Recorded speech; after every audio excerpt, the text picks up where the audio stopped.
حسبي ربي جل الله ما في قلبي غير الله۔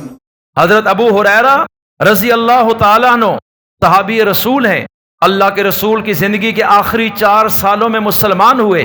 سب سے زیادہ احادیث ان کو یاد ہوئی زبانی، اور حضور کی خاص دعا تھی ان کو، جس وجہ سے انہوں نے 5000 سے زیادہ اللہ کے رسول کی احادیث روایت کی ہیں۔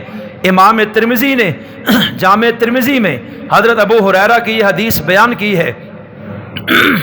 حضرت ابو ہریرہ کہتے ہیں کہ نبی کریم صلی اللہ علیہ وسلم نے فرمایا من یاخذ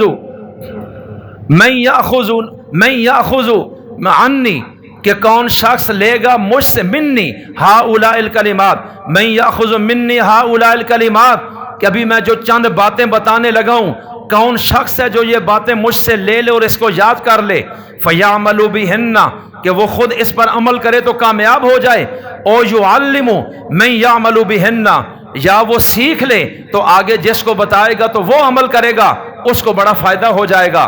فرمایا تم میں سے کون ہے کہ جو ان چند باتوں کو یاد کر لے؟ حضرت ابو ہریرہ کہتے ہیں میں کھڑا ہوا، میں نے کہا یا رسول اللہ بتائیں، میں یاد کروں گا۔ آپ صلی اللہ علیہ وسلم نے اپنے اس لاڈلے صحابی کا ہاتھ پکڑ لیا، ہاتھ پکڑ کے فرمایا سنو، 5 پیغام دینے لگا ہوں۔ پہلا پیغام کیا ہے؟ اتق المحارم تکن اعبد الناس، کہ جن چیزوں سے اللہ نے روکا ہے کہ یہ کام نہ کرنا، یہ نہ کرنا، یہ گناہ ہے، یہ غلط ہے، ان سے باز آ جانا۔ جب ان سے تم بچ جاؤ گے، اتق المحارم، ان چیزوں سے جب بچ جاؤ گے جن سے روکا گیا ہے، یعنی گناہوں سے، یہ ہے تقوی۔ تکن اعبد الناس، تمام لوگوں میں سب سے بڑے عبادت گزار بن جاؤ گے۔ آج لوگ عبادت گزار کسے سمجھتے ہیں؟ جو پوری رات نفل پڑھتا ہے، جو اعتکاف کرتا ہے، جو نفلی عمرے بہت کرتا ہے اور گناہ سے کوئی نہیں بچتا۔ فرمایا وہ عبادت گزار نہیں۔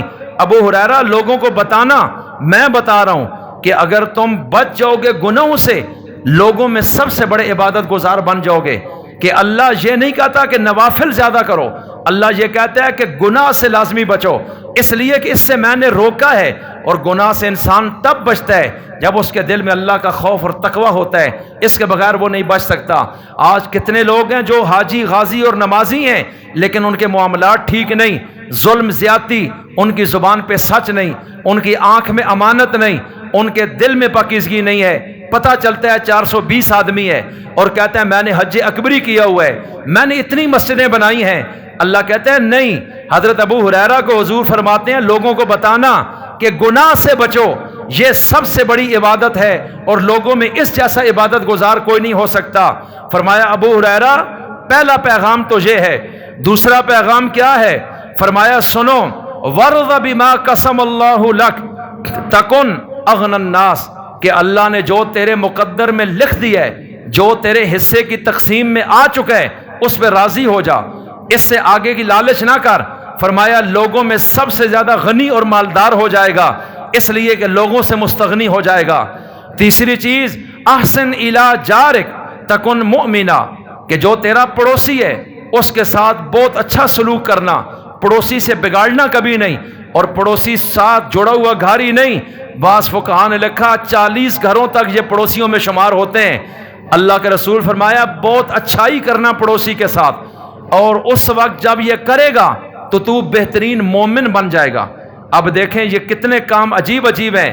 فرمایا تو کمال کا ایمان والا ہو جائے گا، پڑوسی کے ساتھ حسن سلوک۔ اور اسی طرح اگلا جملہ کیا فرمایا؟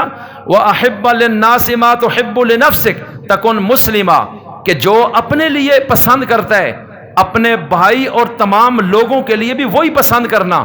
اگر تم یہ پسند کرتے ہو تمہاری عزت ہو تو لوگوں کو بھی عزت دو۔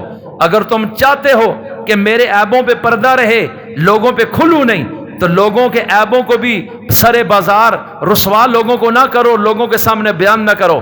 جو اپنے لیے چاہتے ہو لوگوں کے لیے وہ چاہو۔ فرمایا اس سے تو بہترین مسلمان بن جائے گا۔ اب دیکھیں یہ باتیں وقت کا رسول کر سکتا ہے، ایسی کمال کی مختصر باتیں سمندر کوزے میں بند، یہ اللہ کے رسول کے علاوہ ایسی باتیں کسی کے نہیں ہوتی۔ دنیا کی تقریر لمبی ہوتی ہے، مغز چھوٹا ہوتا ہے، نبی کی بات میں الفاظ کم ہیں لیکن مغز اتنا ہے کہ قیامت تک تشریح میں کتابیں لکھی جا رہی ہیں، لیکن ان چیزوں کا احاطہ نہیں کیا جا سک رہا، اور بس رسول اسی ٹائپ کی گفتگو کرتے ہیں، مختصر جملوں میں پیغام دے دیا اور نصیحت دے دی۔ فرمایا یہ 4 چیزیں ہو گئیں، تو 5ویں چیز کیا ہے؟ وَلَا تُكْثِرِ الضَّحِكَ فَإِنَّ كَثْرَةَ الضَّحِكِ تُمِيتُ الْقَلْبَ۔ فرمایا ابو ہریرہ یہ سنو اور لوگوں کو پیغام دینا، ہو سکتا ہے وہ عمل کریں کہ زیادہ ہنسنا نہیں ہے، اس لیے کہ جو بہت ہنستا ہے اس کا دل مردہ ہو جاتا ہے، یہ ہنسی اس کے دل کو مار کے رکھ دیتی ہے، اس لیے زیادہ ہنسنا۔ اور آج تو بہت زور زور سے کاکے اللہ کے رسول تو یوں ساری زندگی میں بھی کبھی نہیں ہنسے۔ آپ پڑھے اللہ کے رسول کی سیرت کو کہ آپ جو بولتے وہ کر کے دکھاتے تھے، اور صحابہ آپ کو دیکھ کر بس اس طرح بننے کی کوشش کرتے اور ان پر وہ رنگ چڑھ جاتا تھا۔ بس اتنی بات عرض کرنی تھی۔